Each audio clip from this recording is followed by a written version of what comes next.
नमस्कार, मैं हूं निधि स्मृति झा और आप देख रहे हैं द ऑट्रिक। अफगानिस्तान में जारी संकट को लेकर भारत ने एक अहम कदम उठाया, जिसमें भारत सरकार ने एक सर्वदलीय संवाद यानी ऑल पार्टी मीटिंग के लिए बैठक बुलाई। इसमें सभी राजनीतिक पार्टियों के फ्लोर लीडर्स के साथ अफगानिस्तान की ताजा स्थिति पर चर्चा की गई और रेस्क्यू ऑपरेशन पर महत्वपूर्ण जानकारियां दी गई।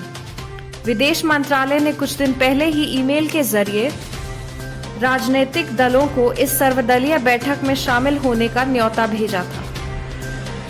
हम ये कह सकते हैं कि केंद्र सरकार तालिबान को लेकर एक्शन मोड में आ चुकी है। बृहस्पतिवार को सुबह 11 बजे संसद भवन एनेक्सी के मेन कमिटी रूम में ये बैठक हुई।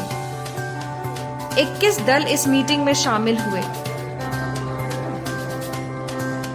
इस बैठक में विदेश मंत्री एस जयशंकर ने सभी पार्टियों को अफगानिस्तान के ताजा हालात की जानकारी दी। ये बैठक इसलिए भी महत्वपूर्ण है क्योंकि इसके माध्यम से तालिबान को लेकर भारत की रणनीति के अगले कदम की रूपरेखा भी तय होनी शुरू हो सकती है।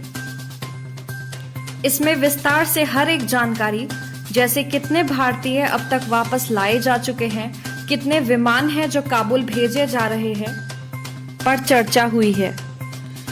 जैसा कि हम सब जानते हैं कि सरकार द्वारा देश वापसी अभियान चलाया जा रहा है, जिसमें भारतीयों के साथ साथ कुछ नेपाली नागरिकों को भी रेस्क्यू करवाकर वापस लाया गया है। ऐसे में आवश्यक है कि इस बात की सटीक सूचना सभी के पास हो कि कितने लोग आ चुके हैं और कितने अब तक फंसे हुए हैं। इस तरह की सारी डिटेल्स सरकार द्वारा विपक्षी नेताओं के साथ साझा की जा रही है। अफगानिस्तान पर तालिबान के कब्जे के बाद से भारत की ओर से बड़े स्तर पर जो महत्वपूर्ण मिशन चलाया जा रहा है, उसे मिशन ऑपरेशन देवी शक्ति का नाम दिया गया है। सर्वदलीय बैठक के बाद मीडिया के साथ संवाद करते हुए विदेश मंत्री एस जयशंकर ने कहा कि हर पार्टी की बात हमने सुनी। सभी के सवाल लगभग एक जैसे ही थे। सभी भारतीयों की वापसी पर इन्हें सूचना दी गई है। जल्द से जल्द सभी भारतीयों को लाने की कोशिश में भारत सरकार लगी हुई है।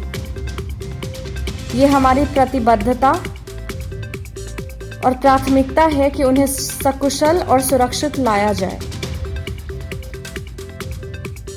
क्योंकि वहां के हालात अभी ठीक नहीं हैं, इसलिए आगे की नीति के लिए थोड़ा धैर्यपूर्वक काम लेना चाहिए।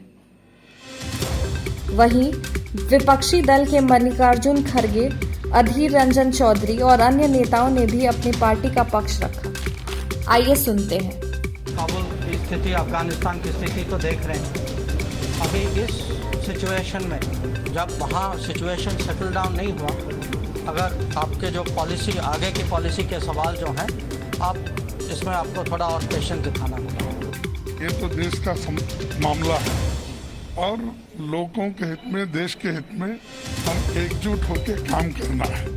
अभी उन्होंने ये कहा कि भाई वेट एंड वॉच, एक इसका मतलब है कि अभी दूसरे देश का क्या रुख रहेगा, तालिबान के बारे में उनके क्या विचार रहेंगे, ये सब चीज़ें बाद में बताई जाएंगी। अभी ऐसा है कि हम लोगों का ये कहना है कि अब इस स्थिति में दो चीज़ है। एक, भारत की जो स्वार्थ है, इंटरेस्ट है, उसको रक्षा करने के लिए, और जो ह्यूमैनिटेरियन मानववादी काम है, जो ह्यूमैनिटेरियन एक्शन है, उसके लिए सरकार ने जो भी कदम उठाएगा हम उसको समाप्त कर देंगे। कितने लोग अभी भी कुछ लोग वहाँ फंसे हुए हैं और सरकार उनके संपर्क में है, और जो लोग आना चाहेंगे सरकार उनको लाने के लिए भरपूर प्रयत्न कर रहा है। आखिर खिलाफत करने नहीं आएगी।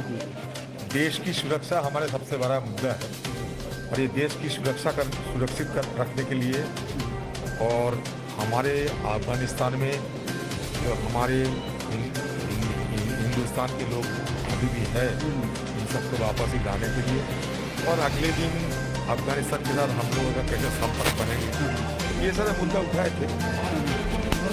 कोशिश तो किया सारा जवाब देने के लिए, लेकिन मैं कहता हूँ हमारे लिए देश की सुरक्षा ये सुप्रीम है, ये सर्वोच्च है। बाकी सरकार के साथ ये वार्ता होते रहेंगे। इस बैठक में सरकार ने सबसे पहले ये साफ किया है कि वहां की स्थिति को देखते हुए वहां के भारतीय नागरिकों को सही सलामत वापस कैसे लाया जाए। इस पर सरकार की क्या नीति रही है और किस तरह ज्यादा से ज्यादा लोगों को वहां से वापस लाया जा रहा है। नेशनल कॉन्फ्रेंस के सांसद हसनैन मसूदी ने कहा है कि कश्मीर में बढ़ने वाले खतरे को लेकर सरकार ने भरोसा दिलाया है कि वो आतंक से निपटने के लिए पूरी तरह से तैयार है।